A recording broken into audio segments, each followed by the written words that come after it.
Bienvenue, chers amis, à la vie de Baha'u'llah. Nous sommes sur l'épisode 12.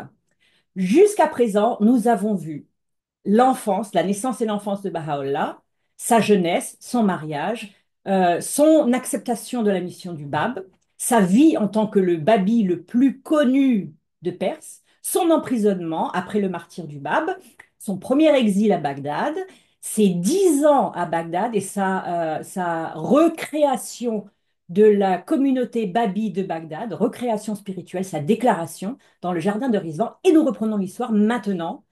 Nous allons suivre Baha'u'llah dans un périple de plus de 2000 kilomètres à dos de cheval, à dos d'âne, en bateau, de Bagdad à Istanbul.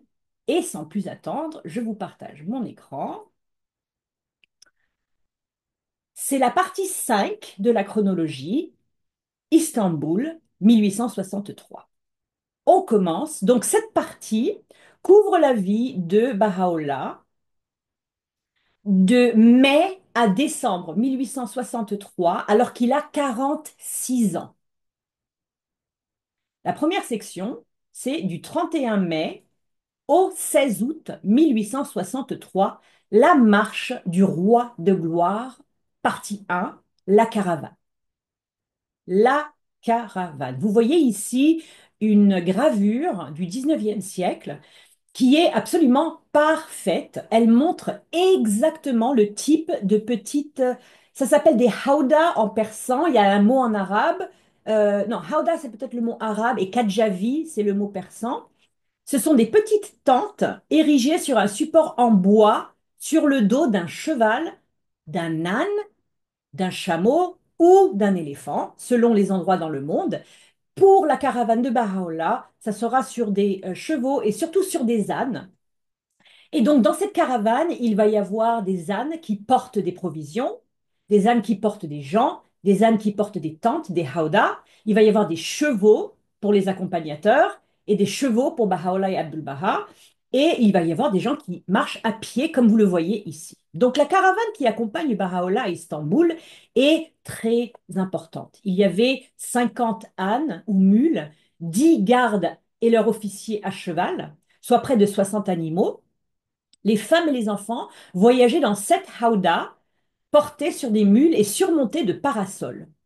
Parce qu'ils voyagent au printemps et en été en Mésopotamie, en Irak et en Turquie orientale. Donc, il fait très, très chaud. Baha'u'llah, Abdul Baha, les officiers et quelques hommes voyagent à cheval, d'autres à dos de d'âne ou de mulet, mais la plupart des hommes des exils marchent à côté de la caravane. Toutes les femmes sont dans ces tentes.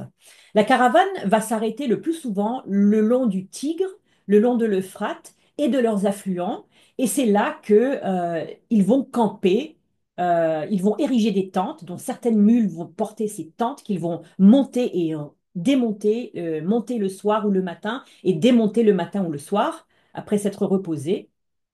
Et la raison pour laquelle ils campent à côté des cours d'eau, c'est parce que les voyageurs peuvent donc se baigner. Des fois, rarement, de temps en temps, ils restent dans les caravansérails, qui étaient des hôtels de l'époque, qui étaient pour les êtres humains et les animaux. Les caravansérails avaient des accommodations pour les bêtes et les hommes. L'ampleur du voyage. Vous voyez ici une petite carte que j'ai faite qui montre quelques-unes quelques-uns des arrêts.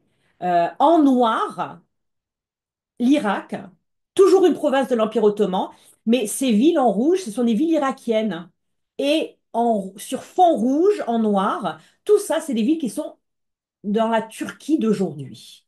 Donc, c'est peut-être le cinquième des arrêts qu'ils vont faire. Les autres arrêts, nous ne les connaissons pas. Les 2 tiers du voyage, donc de Bagdad à Samsun, sur le bord de la mer Noire, se passent sur terre. Et le dernier tiers du voyage va se faire en bateau entre Sinop, Agnabouli et Istanbul. Donc 1600 kilomètres sur terre, 800 kilomètres sur la mer Noire. La caravane s'est arrêtée, a établi son camp, s'est reposée et a fait ses bagages pour continuer sa marche 10 fois entre les villes de Mossoul et Kirkouk. ces deux villes-là, qui sont séparées par un seul arrêt, Irbil, en fait, il y en a 10, pas un. Vous voyez, donc nous n'avons pas le nom exact de tous les villages, de tous les bords de rivière auxquels la caravane s'est arrêtée. Donc sur ce segment, la caravane n'a parcouru que 17 kilomètres par jour en moyenne. Mais dans d'autres parties qui étaient plus faciles et moins ardues à traverser, la caravane faisait des fois entre 40 et 50 kilomètres. Donc environ, on doit imaginer que la caravane s'est arrêtée 60 à 65 fois, ce qui veut dire 60 fois monter les tentes, 65 fois démonter les tentes. La liste des compagnons de Baha'u'llah. Donc, les archives ont trouvé une liste qui avait été demandée à Baha'u'llah par le gouvernement et les autorités ottomanes. Et dans cette liste, il y a les personnes suivantes. Mirza Hussein Ali, fils aîné, 1, frère de Mirza Hussein Ali, 2, femme du ménage, 12, enfant de tous âges, 12, moins un qui est décédé en route, serviteurs, 20, d'autres avec leurs propres mules qui vont revenir, 7, chevaux, 6. Ça, c'est un sceau de Baha'u'llah que je vous mets ici parce que en faisant cette liste, Baha'u'llah a mis son sceau, un sceau qui ne lisait pas l'habituel Baha'u'llah. C'est un sceau qui portait la mention Mirza Hussein Ali que Baha'u'llah utilisait pour les documents officiels. Il utilisait son nom de naissance. La marche du roi de gloire, une magnifique peinture du 19e siècle qui montre une caravane en train de monter un tournant escarpé, ce qui va se passer dans ce voyage.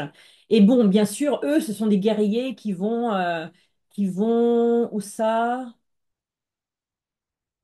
C'est une caravane arabe avec des chevaux, une caravane de guerriers. Donc, ce n'est pas vraiment le cas, mais c'est pour vous montrer à quoi ça ressemble une caravane qui monte un chemin escarpé.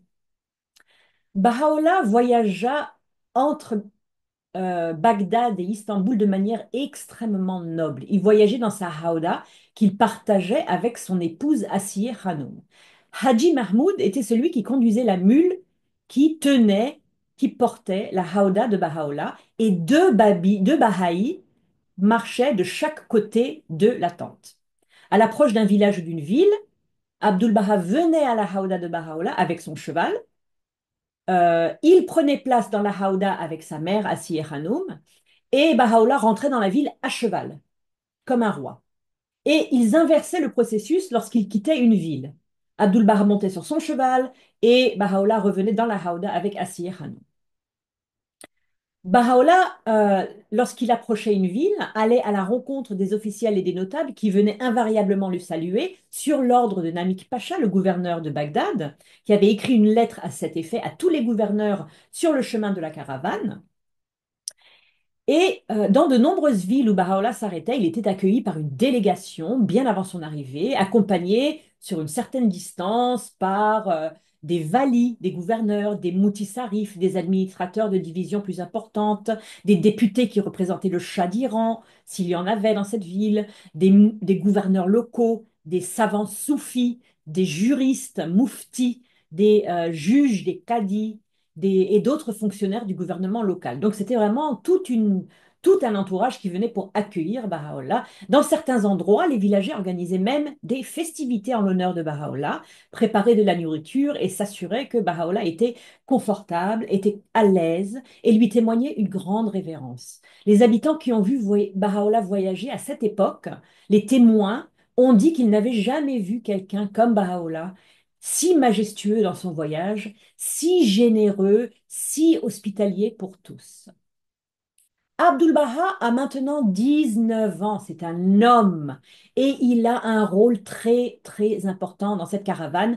Voici des pèlerins persans à Jaffa en Palestine qui sont en route vers la Mecque. Je vous montre ça pour les tentes, qui sont le même genre de tentes que le Baha'u'llah et la Sainte Famille et les exils ont utilisé pendant leur voyage, et pour la caravane au repos. Abdul Baha était alors un jeune et gracieux homme de 19 ans, capable, ferme, zélé, généreux, doux, totalement dévoué à Baha'u'llah. C'est lui qui prend toutes les dispositions nécessaires pour le voyage très difficile à travers l'Irak et l'Anatolie, cette région de Turquie qu'ils vont traverser. et il assiste constamment Baha'u'llah pour répondre à ses moindres besoins. Il chevauche à ses côtés toute la journée. Toujours, c'est Abdul Baha le premier à atteindre le camp pour veiller au confort, au campement, pour veiller au confort des voyageurs. Abdul Baha s'était autoproclamé, je cite, chef du département de l'intendance, ce qui signifiait qu'après une journée de chevauchée ardue, dès que tout le monde était installé pour la nuit, eh ben, la deuxième journée de Abdul Baha commençait et il faisait du porte-à-porte dans les villages ou les villes voisines, arabes, kurdes, les convainquant de lui vendre suffisamment de nourriture pour toutes les bêtes de la caravane. Abdul Baha a déclaré plus tard: j'ai toujours pensé d'abord à la nourriture des animaux. Sans animaux en bonne santé, la caravane n'irait pas loin. Ça, c'est mon commentaire. Lorsque les provisions étaient rares ou lorsqu'ils traversaient des régions frappées par la famine, ce qui va être le cas plus tard dans leur voyage, Abdul Baha passait parfois la nuit entière à la recherche de nourriture pour les bêtes et les hommes. De retour au camp avec ses provisions, Abdul Baha était parfois tellement épuisé qu'il ne pouvait plus tenir sur ses pieds, mais il supervisait personnellement la distribution équitable du fourrage pour les bêtes et s'endormait souvent sans avoir rien mangé. Abdul Baha montait un très beau cheval arabe extrêmement fougueux qui l'aidait à se reposer pendant la journée en faisant des micro-siestes. Voilà comment ça se passait. Abdul Baha chevauchait très rapidement à la vitesse maximale du cheval avant la caravane. Ensuite, à plusieurs kilomètres de distance, le cheval se couchait sur le sol. Ce qui est rare, les chevaux ne se couchent pas souvent, ils dorment debout, mais lui, en tout cas, il se couchait sur le sol et il laissait Abdul Baha faire une courte sieste, reposant sa tête sur le cou du cheval comme un oreiller. Et lorsque la caravane approchait, le cheval se remuait et réveillait Abdul Baha, qui remontait sur le cheval et recommençait sa course avant la caravane pour prendre une autre courte sieste. La caravane était extrêmement, extrêmement organisée. Vous voyez ici 6 amis Baha'i qui avaient chacun des rôles dans la caravane. Mirza Arajan, c'était le scribe, le secrétaire de Baha'u'llah. Il était aussi l'assistant personnel de Baha'u'llah. Aurore Reza, le euh, chef, le cuisinier de la caravane. Mirza Mahmoud Kashani aussi, cuisinier. Ara Abdul Rafar, l'interprète, le seul qui parlait couramment turc, donc un rôle très important. Ostad Mohammad Ali Salmani, avec cette magnifique barbe, c'était le barbier de Baha'u'llah, mais il était aussi responsable des fournitures de la caravane et de la hauda de la femme de Mirza Yahya. Le dernier travail n'était pas un travail très agréable, c'était une femme extrêmement difficile. Le sixième monsieur ici, Ara Hosseini Ashchi, était un adolescent à l'époque, donc un petit peu plus jeune que sur cette photo, qui a été pris 5 ans plus tard. Il devait avoir 16 ans. Il était un apprenti chef. Il était celui qui préparait la soupe du matin et il était celui qui était l'assistant pour toutes les dames de la caravane. Il y avait beaucoup d'autres travaux. Il y avait une personne qui marchait devant la caravane, devant la hauda de Baha'u'llah la nuit avec une lanterne. Il y avait Darwish Sadiq Ali et Sid Hussein Kashi et Haji Ibrahim qui pansaient les chevaux. Seyid Hussein, c'est celui qui était occupé, qui s'occupait du cheval de Namik Pacha. Il y avait un muletier qui s'appelait Outman. Il y avait 2 personnes qui étaient chargées de fourrage et de l'orge pour les animaux. Mirza Jafar Yazdi accompagnait Abdul Baha dans les villages pour faire du porte-à-porte et acheter. Il y avait 2 personnes qui achetaient tout le nécessaire pour la caravane. Il y avait un monsieur qui s'appelait Ara Mohammad Bakiri Mahalati qui chargeait du café et de l'eau et des pipes à eau, des narguilés, je pense que ça s'appelle. Il y avait 2 frères de Kashan qui avaient cousu tous les vêtements pour le voyage et eux, ils s'occupaient du thé et du samovar. Et voilà, donc c'est à peu près tout. Euh, Lorsque Baha'u'llah voyage, il prend un moment très agréable pour cuisiner pour sa famille. Un jour, après une longue et froide marche, Abdul Baha trouve du pain, du riz et du lait. Et Baha'u'llah cuisine pour sa famille et prépare une sorte de riz au lait en faisant bouillir tous les ingrédients avec un peu de sucre. Et ce plat que Baha'u'llah prépare lors de ce voyage très ardu, c'est le même plat qu'il se préparait lorsqu'il était dans la grotte de Soleimaniye, la montagne de Sargalou, dans la cave. Le seul moment où il mangeait de la nourriture chaude, c'était un plat qu'il avait inventé. Et, euh, et donc, c'est un petit moment plaisant dans cette caravane. Entre le 3 mai et juin 1863, c'est la deuxième partie de la marche du roi de gloire en Irak, de Bagdad à Mossoul. Alors, voici une photo des rives du Tigre, proche de Bagdad, pour vous montrer un peu le cadre dans lequel Baha'u'llah s'arrête pour les premiers jours de sa longue marche. Il s'arrête dans un village qui s'appelle Firayjat, à 5 kilomètres seulement de Bagdad. Ils vont rester là pendant 3 jours, pendant que Mirza Moussa, le frère de Baha'u'llah, finit de clore toutes les affaires de la vie de Baha'u'llah et de la Sainte Famille pendant 10 ans, payer les gens au marché, au bazar, amener les choses qui manquent de la maison, etc., etc. Donc ils attendent Mirza Moussa là-bas, et c'est dans un jardin verdoyant que Baha'u'llah passe quelques jours, et ils montent les chevaux, ils font courir les chevaux, et c'est là que Baha'u'llah va révéler une tablette très, très, très importante pour tous les Bahaïs d'origine arabe et surtout les Bahaïs irakiens. C'est la tablette de Firayjat, Lawh-e Firayjat, qu'il révèle le 9 mai 1863. Nous avons ici des Irakiens pour vous montrer un peu comment ils étaient habillés au 19e siècle. Dans cette tablette, le jour où Baha'u'llah quitte Bagdad pour de vrai, quitte Firayjat, il est en train de quitter l'Irak. Il révèle cette tablette qui est une lettre d'amour aux Bahaïs d'Irak et aux amis d'Irak et aux Irakiens et aux Kurdes et aux Soufis. Et il les bénit, et il leur offre des prières de protection, et il demande à Dieu de les protéger et que rien ne puisse leur causer la moindre perturbation. Ici, si vous allez dans la chronologie, vous pouvez écouter un chant magnifique en arabe par Kawakib Hussein de cette tablette de Firayjat. Pour ceux qui parlent arabe, ça va être un vrai plaisir. Ensuite, entre le 9 et le 12 mai 1863, Baha'u'llah va s'arrêter à Judaïda. Hein, vous savez, donc, toute cette section, on est encore en Irak. Il n'y a pas d'auberge. Il s'arrête, je crois, quelques jours.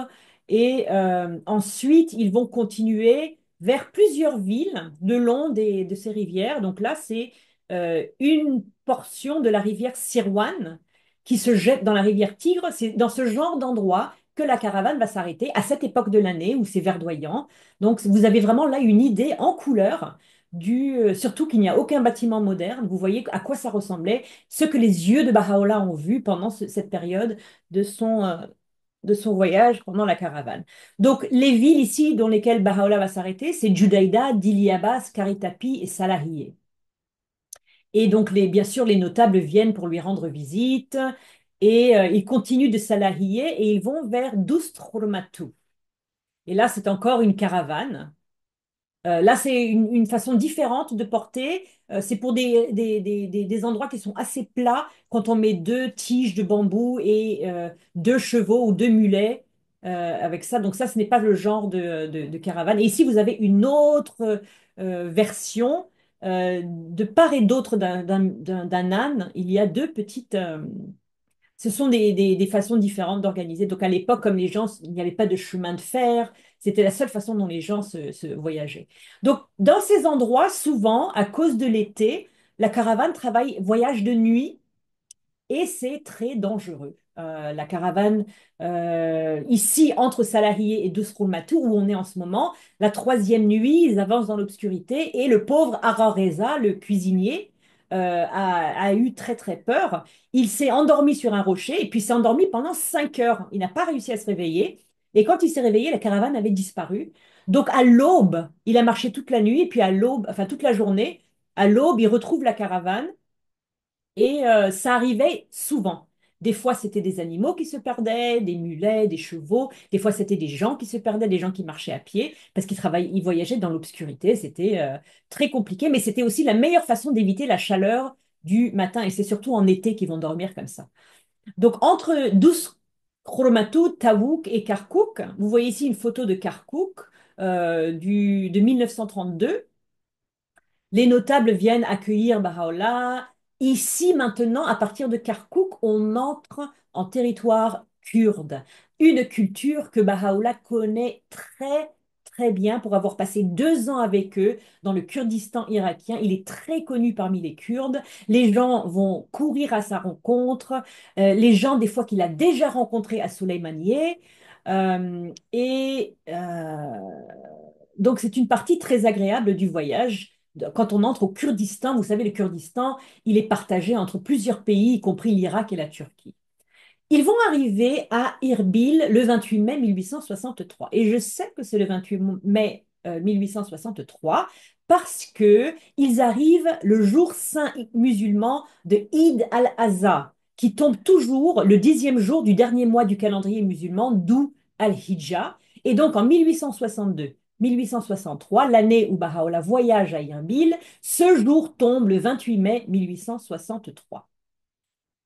Donc c'est une fête et les notables d'Irbil viennent saluer Baha'u'llah et lui offrent de la viande d'animaux sacrifiés pour cette fête sainte.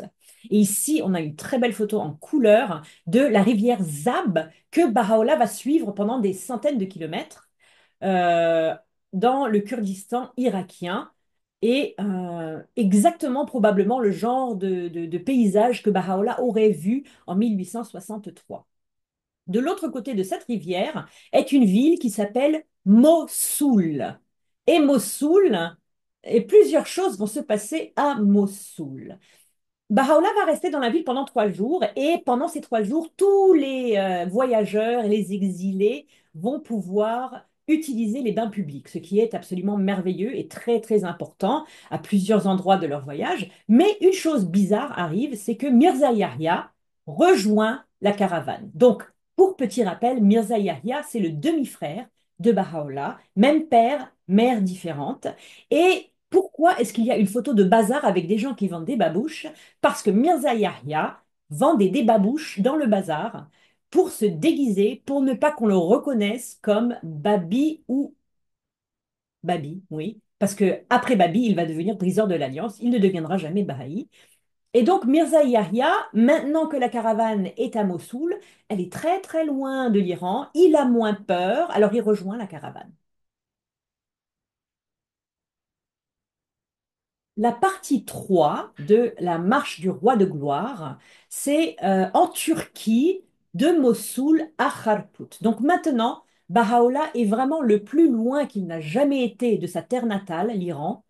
Il a quitté complètement l'Irak. Il est maintenant en Turquie, au cœur de l'Empire ottoman. Et il va voyager de Mossoul à Zakou. Zakou, c'est sur cette image que vous voyez ici. C'est dans le Kurdistan, encore dans le Kurdistan irakien, mais on est en train d'arriver vers le Kurdistan turc. Cette montagne, Jéré Malta, est entre Dohuk et Soumel. Et donc, c'est sûr et la route exacte de la caravane de Baha'u'llah. Encore quelque chose qui n'a pas changé depuis 1863. Baha'u'llah est maintenant en Turquie. euh, et les exilés veillent sur la caravane pendant la nuit, comme chaque nuit. En approchant de Zakou, un des officiels de la ville envoie une grande troupe d'hommes pour aider à manœuvrer la caravane, parce que c'est très montagneux. Et chaque hauda était guidé par 4 personnes. Donc il y avait 2 personnes de chaque côté de l'âne qui portait ses tentes. Et les notables de la ville attendent Baha'u'llah sur le bord de la route. Ils accueillent chaleureusement les voyageurs et offrent à Baha'u'llah un festin qu'il accepte gracieusement.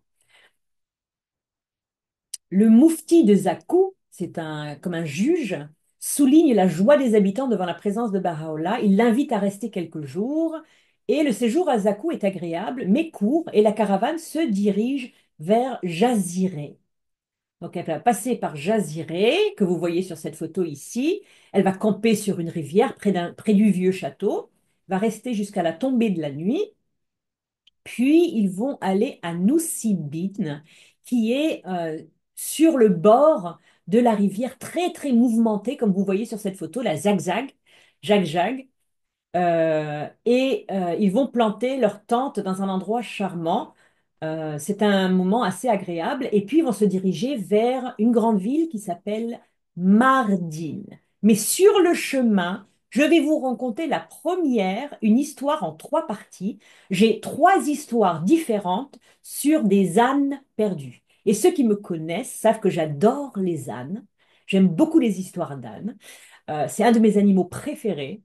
Et donc, la première histoire d'un âne, et ici c'est un âne espagnol, bien sûr, mais je vous le montre parce que les ânes de la caravane de Baha'u'llah étaient chargés de paquets, de boîtes, de provisions, de caisses, de tentes, de tout, comme ces ânes-là. Au cours de la longue marche de Baha'u'llah vers Samsun, il y aura trois histoires d'ânes perdus. De Hassan Ara, un des arrêts, Baha'u'llah et la caravane arrive dans un village au pied du mont Mardin, une falaise de calcaire surmontée d'une forteresse imprenable. Et un muletier arabe, avec trois mules, un, deux, trois, c'est pour ça que j'ai choisi cette photo, rejoint la caravane. Mais l'homme est très méfiant et il refuse l'invitation de Baha'u'llah, une invitation très aimable, de dormir avec la caravane. Malheureusement, sur cette partie de la route, il y avait énormément de voleurs, bah, comme sur toutes les grandes routes de caravane du 19e siècle. Il y avait beaucoup de brigands, de bandits, de voleurs, et il fallait faire très, très attention. Mais le monsieur refuse. Et le matin, au moment du départ, ce muletier arabe est complètement décontenancé. Tous ces ânes ont été volés. Donc il supplie Baha'u'llah, il tient le bord de la robe de Baha'u'llah, le supplie à aider à retrouver ces animaux, persuadé que Baha'u'llah va y parvenir. Donc Baha'u'llah annule le départ, donne l'ordre à tout le monde d'aller chercher les animaux. En fait, il se trouve que quelqu'un avait subtilisé les animaux et parce que Baha'u'llah a tellement insisté, finalement les animaux vont être rendus à Baha'u'llah qui va les redonner au muletier. Il va offrir des cadeaux à ceux qui ont aidé à trouver les lanes, un châle en cachemire de grande valeur, un exemplaire enluminé du Coran et une magnifique épée avec un fourreau incrusté de bijoux. Et les gens diront toujours, après le départ de Baha'u'llah, nous ne connaissons pas ce personnage et nous ne sommes pas en mesure de comprendre la force qui lui a permis de retrouver ses ânes et de les rendre à leurs propriétaires. C'est un acte qui dépasse le pouvoir des chefs et des ministres. Les bandits et les voleurs, les brigands sur cette partie de la caravane étaient tellement actifs que personne n'avait jamais retrouvé des effets volés. Et ne parlons pas d'ânes. Donc Baha'u'llah a accompli un miracle pour les gens de la région. Quand il quitte Mardin, que vous voyez ici, c'est magnifique, et d'ailleurs ça aussi n'a pas beaucoup changé depuis l'époque, Baha'u'llah quitte d'une escorte montée de soldats du gouvernement, il voyage comme un roi, c'est vraiment une façon extraordinaire de voyager avec énormément de respect. Baha'u'llah est extrêmement bien traité, et les notables l'accompagnent sur une grande partie de la route au départ. Ouh, et nous voici avec notre deuxième histoire d'âne perdu. L'âne qui avait les tablettes. Oh, c'est un âne important, ça. Lorsque la caravane se dirige vers Diyarbakir, une ville turque, la région est très boisée. Il voyage de nuit et une mule, un âne, s'égare.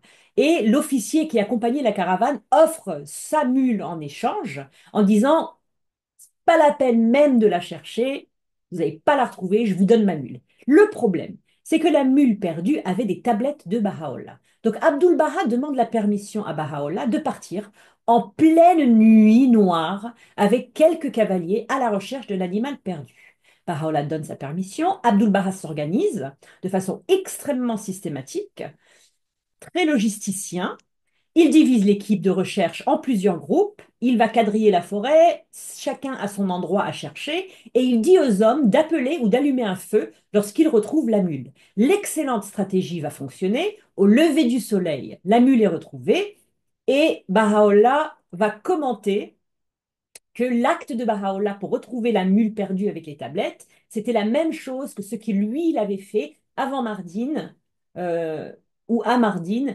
pour retrouver les trois mules du muletier arabe. Ce qui est très intéressant dans ces histoires, c'est quand même l'attitude de Baha'u'llah, la manifestation suprême de Dieu, et de Abdul Baha, le futur centre de l'alliance, de la foi de Baha'u'llah, à leur attention à des animaux. Ils vont arrêter la caravane pour retrouver des animaux. C'est pour ça que j'aime énormément ces histoires. Donc finalement, ils arrivent à Diyarbakir, que vous voyez ici, encore une fois, n'aura pas beaucoup changé par rapport à cette image. Et le gouverneur de Diyarbakir, eh bien lui, Haji Kamili Pacha, se montre peu amical envers Baha'u'llah. Contrairement à ses collègues irakiens, et jusqu'à présent, il oblige la caravane à contourner la ville. Il les fait camper dans une jolie maison qui est entourée d'un grand verger. Et le problème, c'est quand ils arrivent au verger, on refuse de laisser entrer la caravane. On refuse de laisser entrer Baha'u'llah. Mais vous n'allez jamais deviner pourquoi. On empêche la caravane d'entrer parce que les cocons de soie, comment on dit, les cocons de soie de mûrier seraient dérangés par la fumée et l'odeur de la cuisine de la caravane. C'était donc un verger de mûrier avec des cocons qu'on va utiliser pour faire de la soie après. Et donc, on allait déranger les vers des cocons. Donc, c'est une excuse très étrange, probablement une fausse excuse. Mais donc, ils ont campé à l'extérieur du jardin. Et le gouverneur impoli, il va pas tarder à faire parler de lui. Il va être tenu responsable pour une pénurie de pain dans la région, et les habitants de Diyarbakir vont se révolter et vont tellement humilier cet homme qu'il va être démis de ses fonctions. C'est pas loin de là, à Madanamis, dans un endroit qui ressemble à peu près à ça. J'ai pas réussi à trouver une photo exacte, mais ça, c'est la région approximative. C'est ici qu'un Iranien emprisonné à Madanimis écrit à Baha'u'llah pour lui demander de l'aider. Baha'u'llah ne va pas l'oublier et il va s'occuper de lui une fois qu'il arrive à Istanbul. Alors, quand on arrivera à Istanbul, je vais vous rappeler cette histoire. Entre Madanimis et Kharpout, ici vous avez une image satellite, vous voyez comment le terrain est tellement accidenté, c'est vraiment montagneux, c'est très dangereux et c'est pour ça que je voulais que vous voyiez cette image pour vous expliquer un moment où on a failli perdre Baha'u'llah, il manque de mourir pendant ce voyage. Quand la caravane quitte Madanimis, où il y avait le prisonnier persan qui demande à Baha'u'llah de l'aider, en direction de Kharpout, une autre grande ville, la caravane emprunte une route étroite dans un col de montagne et Haji Mahmoud, qui tenait l'âne, perd son emprise sur les rênes de la mule qui porte la hauda de Baha'u'llah. La mule glisse au bord du précipice et commence à glisser le long de la montagne avec Baha'u'llah et Asiranoum dedans. L'accident a eu lieu en une seconde et les compagnons de Baha'u'llah, ils sont absolument impuissants. Ils regardent l'âne glisser. Ils sont impuissants à arrêter l'inévitable. Et miraculeusement, la mule retrouve son équilibre. Elle s'arrête lentement. Les compagnons de Baha'u'llah constatent que Baha'u'llah est sain et sauf. Et la joie qui explose dans la caravane est telle que tout le monde verse des larmes. Et dès que Baha'u'llah est sain et sauf, une chose incroyable arrive, un énorme récipient contenant de l'eau de rose se brise en 1000 morceaux et la vallée entière est remplie d'un parfum d'eau de rose. Vers le coucher du soleil, la caravane arrive à un autre col avec de nombreux peupliers et un ruisseau, et elle s'arrête là pour la nuit. Le lendemain, elle va arriver dans un village chrétien, cette fois-ci, et va installer ses tentes sous des arbres ombrageux. Mais maintenant, on est probablement vers le mois de juillet, et c'est là que la famine frappe dans les villages avant Kharpout. C'est à peu près cette région, on commence à voir des Bordeaux euh, et la région approximative d'où cette histoire a lieu. Donc, la caravane s'arrête dans cette région qui est en train de vivre une famine très importante. Et Mirza Jafar, Abdul Baha et Mirza Jafar vont de village en village, d'une tente kurde ou arabe à l'autre, en essayant de trouver de la nourriture. Il n'y a rien. Ils cherchent de la nourriture, de la paille, de l'orge, vraiment jusqu'à minuit sans rien trouver. Et un jour, ils voient un Turc en train de moissonner. Donc ils se disent, génial, il moissonne, la recherche est terminée. Ben non. Abdul Baha s'approche et le Turc demande à Abdul Baha, ouvre ton sac. Donc le monsieur turc, il donne à Abdul Baha ce qu'Abdul Baha lui avait demandé. Il lui donne de la paille, mais il lui donne deux, trois poignées de paille. Abdul Baha, très amusé, lui dit, oh mon ami, que pouvons-nous faire de cette paille? Nous avons 36 animaux et nous voulons de la nourriture pour chacun d'entre eux. Et donc, c'est un moment très, très difficile qu'ils vont traverser jusqu'à ce qu'ils arrivent à Kharpout, que vous voyez ici, encore une région montagneuse. Une fois ils arrivent dans cette ville fortifiée qui surplombe une plaine cultivée, la famine est terminée. Et à 5 kilomètres de Kharpout, les fonctionnaires et les notables attendent Baha'u'llah pour lui souhaiter la bienvenue.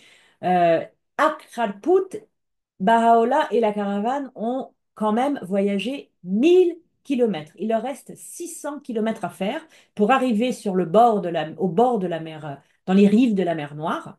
Les animaux sont faibles, ils sont épuisés, ils ont perdu du poids.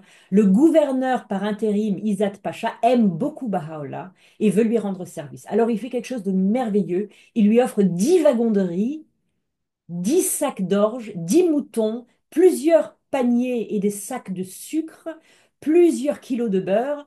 Après l'épreuve qu'ils viennent de voyager dans les régions frappées par la famine, c'est absolument merveilleux. Les exilés acceptent avec joie. Baha'u'llah est totalement traité comme d'habitude, comme une royauté. Et tout le monde se repose, tout le monde utilise les bains publics. Ils passent une semaine à Kharpout pour se remettre des 1 000 kilomètres qu'ils viennent de faire et ils reprennent le voyage, partie 4 de la marche du roi de gloire de Kharpout à Istanbul. C'est là qu'on va finir aujourd'hui. Je vais vous amener jusqu'à Istanbul. Ça va avoir lieu entre mi-juillet et le 16 août 1863. Donc, vraiment, imaginez cette région en plein été. Donc là, nous avons une belle image d'un mûrier, je crois, des mûriers. Donc, ils arrivent, en quittant Khalpout, après leur repos d'une semaine, ils arrivent à Keban, Madan Inukri, et c'est là que les Bahaïs commencent à voler des murs qu'ils trouvent sur les arbres. Et Baha'u'llah est très, très fâché contre eux. Tout le monde tremble, tellement la colère de Baha'u'llah a sévi sur eux pour avoir volé des murs qui ne leur appartenaient pas. Ça n'est pas une excuse qu'ils sont des exilés, ça n'est pas une excuse qu'ils avaient faim. Mais finalement, Baha'u'llah, après avoir passé l'après-midi dans sa tente, il ressort et il leur dit, aujourd'hui, la colère divine a failli s'emparer de tous, comme vous en avez été témoins. Mais il leur montre de la bienveillance et il leur sert du thé. Mais ils auront appris leur leçon. Sur la route de Sivas, il y a plusieurs arrêts. Il y a Diliktash, et deux autres arrêts, c'est là qui sont vraiment au milieu du territoire turc. Les notables viennent à la rencontre de Baha'u'llah, leur souhaitent bienvenue, ils arrivent à Sivas où Baha'u'llah fait une rencontre très agréable. Voici Sivas, hein, une photographie de très mauvaise qualité malheureusement, mais bon, un village, une étape de la caravane. C'est à Diliktash non, à Sivas, que il y a un cheikh, un soufi qui connaît très bien le persan, qui vient rencontrer Baha'u'llah et qui récite plusieurs poèmes de Rumi du Matnavi. Et voyant l'intérêt du cheikh pour la poésie, Baha'u'llah ne récite pas moins que 60 vers du Matnavi. Et ce qui est intéressant, c'est que non seulement Baha'u'llah n'avait pas de copie du Matnavi persan avec lui, personne n'avait jamais vu Baha'u'llah même lire le Matnavi. Et là, tout d'un coup, il récite 60 vers du Matnavi. Le cheikh était tellement heureux, il était visiblement touché par ce geste de Baha'u'llah. Cette histoire, elle est intéressante parce qu'on voit que Baha'u'lláh, même pendant son exil, même à des moments très difficiles de sa vie, il remontre quand même cette bonté, cette gentillesse, cette générosité envers son prochain qui est juste très touchante et très admirable. Tokat était à 3 jours de là, donc encore 3 jours de voyage, et il fait très très froid la nuit, évidemment. À l'une de ces étapes, il voit quelque chose de très intéressant. C'est un village troglodyte. C'est probablement la ville de Boï-Pounar, euh, qui est entre Sivas et Toukat, mais je ne sais, j'ai cherché longtemps, je n'ai pas réussi à savoir si c'est vraiment celle-là. Mais il y avait pas mal de villes troglodytes où les gens y passaient les rudes mois d'hiver sous terre. Et donc c'était quelque chose de traditionnel dans la région. À Amasya, c'est une ville assez intéressante parce que c'est l'Oxford de l'Anatolie, parce qu'il y avait pas moins de 18 collèges théologiques à Amasya et 2000 étudiants musulmans. C'est une vallée étroite du Yeslimark qui est dominée par des falaises rocheuses. On les voit ici sur cette photo. Et le gouverneur et ses fonctionnaires euh, font appel à Baha'u'lláh qui a pu profiter du bain public et également à cet arrêt. Mais les exilés n'avaient plus d'argent à cette étape du voyage et ils ont dû vendre plusieurs chevaux, ce qui leur a rapporté assez d'argent pour continuer. Ils traversent Ilahié, vous voyez, c'est des champs de blé, c'est des régions très agricoles. Et c'est des gens très agréables qu'ils rencontrent ici. Et voici notre dernière histoire d'une mule perdue, la mule porteuse de coffres. La caravane est en train d'entamer la dernière étape de son voyage terrestre vers Samsun, la dernière ligne droite vers le port. Et Abdul Baha et ses deux compagnons partent à la recherche d'une mule qui était perdue dans la nuit et qui portait des malles. Cette nuit-là, la caravane va s'arrêter dans un grand café avant d'entamer la dernière étape de la marche. Abdul Baha va bien sûr retrouver la mule perdue et ils arrivent finalement à Samsun. Mais avant d'arriver à Samsun, il y a une révélation de Baha'u'lláh, c'est la Lawh-e Hawdaj, la tablette de la Hawda. Ici, vous voyez une image de Samsun sur les rives de la mer Noire. Mirza Arajan, alors que la caravane arrive probablement sur une espèce de petite colline en descendant vers Samsun, demande à Baha'u'lláh de marquer cette occasion avec une tablette et Baha'u'lláh révèle une tablette qu'on connaît sous deux noms, la Suri-i Hawdaj, la sourate de la Hawda ou la tablette de la Hawda et la Lawh-i Samsun, la tablette de Samsun. Dans cette tablette, Baha'u'lláh va réitérer les thèmes de la tablette du Saint Notonnier, les terribles prédictions qu'il avait faites, et ces prédictions vont avoir lieu bientôt parce que Baha'u'lláh arrive à Istanbul, puis il va aller à Edirne, où il va être empoisonné, et il va, pour la première fois de la dispensation bahaï, avoir une division entre les croyants fidèles, les Bahaïs, et les briseurs de l'alliance, les Azalis, les suivants du Mirza Yahya. Et donc, cette tablette, c'est une tablette qu'on a datée. Elle a été révélée autour du 7 août 1863. Baha'u'lláh et la caravane et les exilés arrivent à Samsun. Ils vont rester à Samsun entre le 7 et le 13 août. La partie terrestre de la longue marche du roi de gloire est terminée. 1600 kilomètres, 110 jours absolument épuisants à travers des montagnes, des terres kurdes, l'Irak, la Turquie, l'Anatolie, des rivières, des ruisseaux, des caravansérails, des vergers, des manoirs, des gorges étroites, des cols de montagnes escarpés. Baha'u'lláh a failli mourir dans une de ces des routes montagneuses, mais il a été reçu comme un roi dans presque chaque endroit où il s'est arrêté. Et la Sainte Famille va rester une semaine, une petite semaine, en attendant un bateau. Mais l'inspecteur en chef à Samsun aime beaucoup Baha'u'lláh, il lui montre un grand respect et Baha'u'lláh, quelque chose de très très très rare, reçoit ce fonctionnaire au cours d'un déjeuner. Un inspecteur ottoman des routes arrive à Samsun en provenance de Istanbul. Et il est tellement captivé par le charme de Baha'u'llah qu'il l'invite à voir les travaux de construction qu'il supervise et il fait cuisiner des plats turcs pour Baha'u'llah. La dernière ligne droite est arrivée. Elle a lieu à bord d'un bateau. Le 13 août 1863, le bateau à vapeur arrive à Samsun. Les malles, les marchandises, les chevaux des exilés sont chargés. Baha'u'llah et sa famille sont embarqués dans un bateau. Le reste des compagnons dans un second bateau. Ils lèvent l'ancre. Ils naviguent le long de la mer Noire sur la côte turque, arrivant d'abord à Sinop, en haut à gauche. Ensuite, ils s'arrêtent le lendemain à Agnabouli, le 15 août, et ils arrivent à Istanbul le 16 août 1863, après avoir parcouru 700 kilomètres sur la mer Noire. Chers amis, c'est fini pour aujourd'hui.